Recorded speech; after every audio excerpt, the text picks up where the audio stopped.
Gujarat high court સ્પષ્ટ કહી ચૂક્યું છે કે જો કોઈ ફિક્સ પે કર્મચારી નિયમિત પોસ્ટ પર ભરતી થયેલો હોય અને નિયમિત કર્મચારી જેટલું જ કામ કરતો હોય તો તેને ઓછામાં ઓછો નિયમિત પગાર ધોરણ આપવો જ પડશે.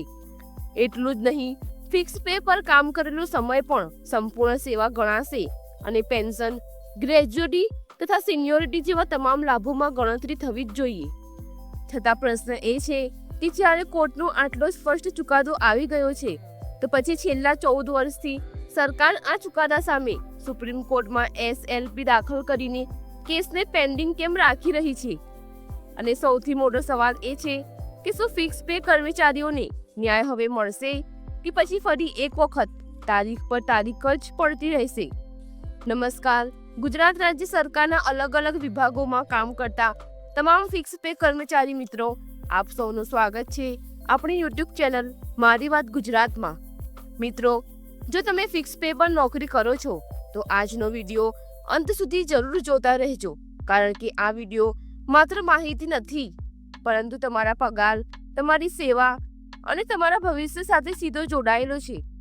ગુજરાત રાજ્યમાં ફિક્સ પે પ્રથા વર્ષ 1998 થી અમલમાં આવી હતી, જેમાં નવી ભરતી થનાર કર્મચારીઓને શરૂઆતના 3 થી 5 વર્ષ સુધી નિયમિત પગાર ધોરણ આપ્યા વગર માત્ર નક્કી કરેલ ફિક્સ પગાર આપવામાં આવતો હતો.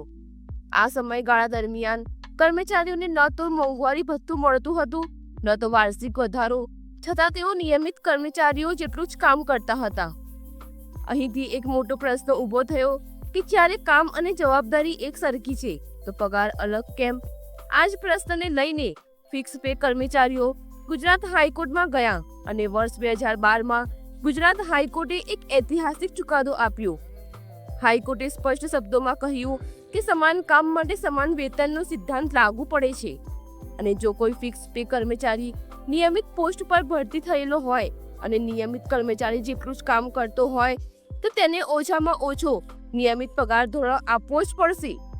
એટલું જ નહીં, હાઈકોર્ટે એ પણ કહ્યું કે ફિક્સ પે સમયગાળો પણ સેવા તરીકે ગણાશે અને ભવિષ્યમાં પેન્શન, ગ્રેજ્યુટી અને સિનિયોરિટી જેવા તમામ લાભોમાં આ સમયગાળો ગણવામાં આવશે. હાઈકોર્ટની આ કડક ટિપ્પણી પછી રાજ્ય સરકારે આ ચુકાદા સામે સુપ્રીમ કોર્ટમાં સ્પેશિયલ લીવ પિટિશન એટલે કે SLP દાખલ કરી અને ત્યારથી એટલે કે છેલ્લા 14 વર્ષથી આ કેસ સુપ્રીમ કોર્ટમાં પેન્ડિંગ છે. વચ્ચે સુનાવણીની તારીખો પડી, દલીલો થઈ, પરંતુ આજ સુધી ન તો હાઈકોર્ટના ચુકાદા પર સંપૂર્ણ અમલ થયો છે અને ના તો તેને રદ કરવામાં આવ્યો છે. એટલે કાનૂની રીતે આ કેસ હજુ પણ સબજુડિસ છે.